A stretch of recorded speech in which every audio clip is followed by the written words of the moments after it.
आता मी रेग्युलर करणं जे जे शिकवलं ते. आपला योग आहे, आपली भारतीय संस्कृती आपली जपलीच पाहिजे. योग मला खूप आवडतं आणि त्याच्यामुळे मला खूप बेनिफिट्स आहेत.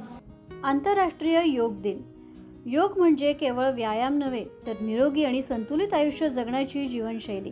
हाच संदेश देण्यासाठी धारावीत भरवण्यात आला धारावी योग महोत्सव 2026. विशेष म्हणजे या उपक्रमात 500हून अधिक महिला आणि किशोरींनी उत्स्फूर्त सहभाग घेतला. अनेकांनी आयुष्यात पहिल्यांदाच योगाचा अनुभव घेतला. पाहूयात हा विशेष रिपोर्ट.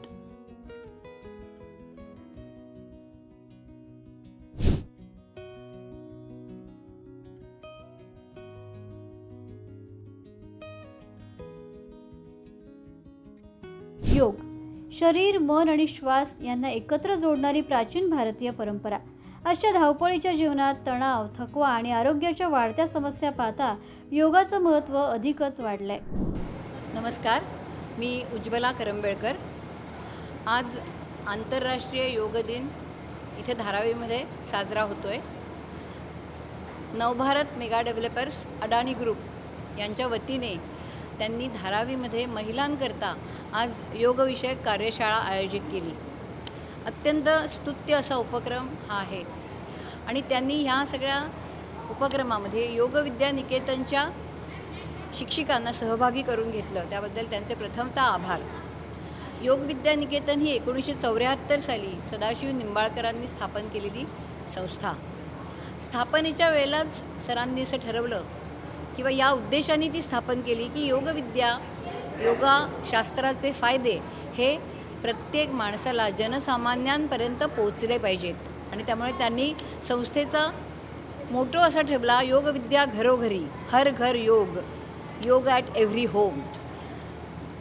मला वाटतं तेच ह्या नवभारत डेव्हलपर्सचं जे उद्दिष्ट आहे ते पण तसंच आहे की धारावीतल्या प्रत्येक घरी चांगल्या गोष्टी पोचवणं, आपल्या आरोग्याविषयी जागृती त्यांच्यात निर्माण करणं आणि योगविषयक जागृती निर्माण करणं हा त्यांचा उद्देश आहे.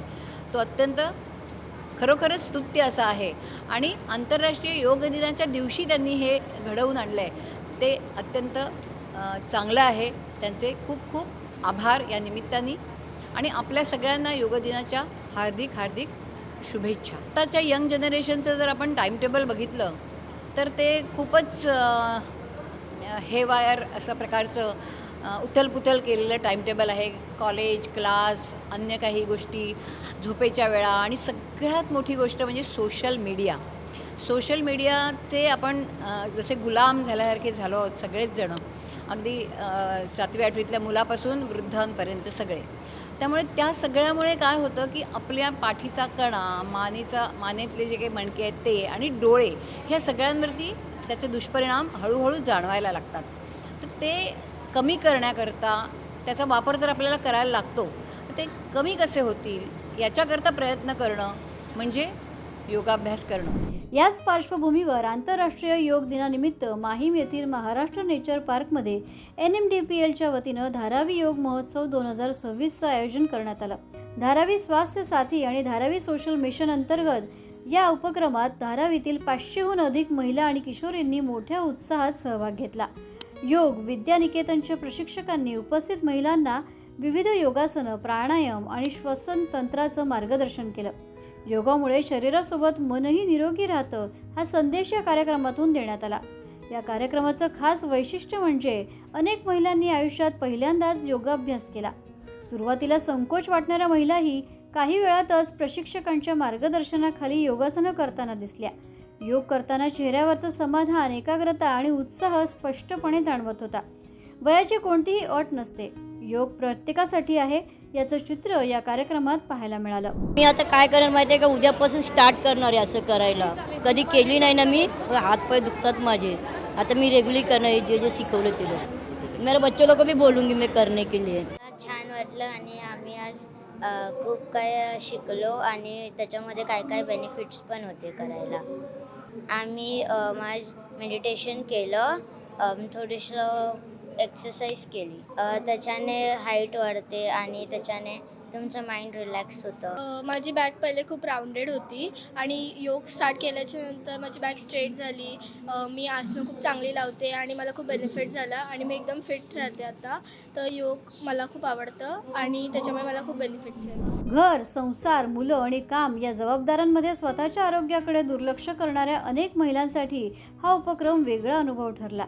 योगामुळे शरीर हलकं वाटलं, तणाव कमी झाला आणि स्वतःसाठी वेळ काढण्याची प्रेरणा मिळाली अशा भावना सहभागी महिलांनी व्यक्त केल्या. कार्यक्रमात किशोरींचाही मोठा सहभाग होता. निरोगी सवयी लहान वयातच रुजाव्यात हा उद्देशही या उपक्रमामागे होता. फक्त एका दिवसापुरता योग दिन साजरा करण्यावर हा कार्यक्रम थांबलेला नाही. योगामध्ये विशेष आवड, शिस्त आणि क्षमता दाखवणाऱ्या सुमारे 25 ते 30 महिलांची पुढील प्रशिक्षणासाठी निवड करण्यात आली आहे. या महिलांना व्यावसायिक योग प्रशिक्षण, प्रमाणपत्र आणि पुढे योग प्रशिक्षक म्हणून घडण्याची संधी उपलब्ध करून दिली जाणार आहे. म्हणजेच हा उपक्रम केवळ आरोग्यापुरता मर्यादित नसून महिलांच्या सक्षमीकरणाचाही एक महत्त्वाचा टप्पा ठरणार आहे. आणि आज मुलांना इथे आणून आम्हाला फार आनंद झाला आणि आम्ही खूप छान योगा केला आहे. मुलांनी स्पेशली मेडिटेशन्स केलं आहे. मुलांच्या हाईटसाठी, जी कमी हाईट असते, ग्रोथ असते, त्याच्यासाठी सुद्धा बेनिफिट्स होत आहेत. आणि तसेच मुलींना पिरियड्समध्ये प्रॉब्लेम होत आहेत, ते सुद्धा योगा हेल्प करतात. त्याचं पश्चिमोत्तानासन आहे, त्याच्यामुळे मुलींना खूप बेनिफिट्स असतो. त्यांना ताडासन करू शकतात, वक्रासन करू शकतात, अशी बरीच आसनं आहेत. त्यामुळे मुलांना फायदा होत आहे. मुलांना कारण आपल्या सिनियर सिटीजनना सुद्धा याचा खूप बेनिफिट्स होतो आहे.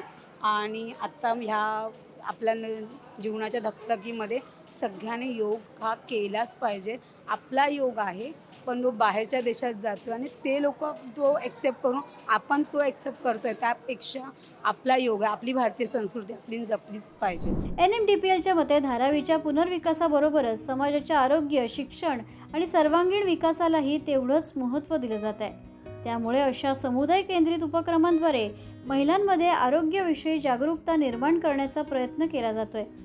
500हून अधिक महिलांचा सहभाग, योगाबद्दलची उत्सुकता आणि पुढील प्रशिक्षणासाठी मिळालेला प्रतिसाद पाहता हा उपक्रम केवळ योग दिनापुरता मर्यादित न राहता धारावीतील महिलांसाठी नव्या संधींचा मार्ग ठरू शकतो.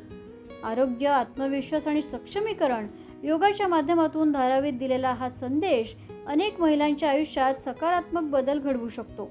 कॅमेरामॅन रमेश खोडदेकरसह पंकज राणे, मुंबई समाचार मराठी.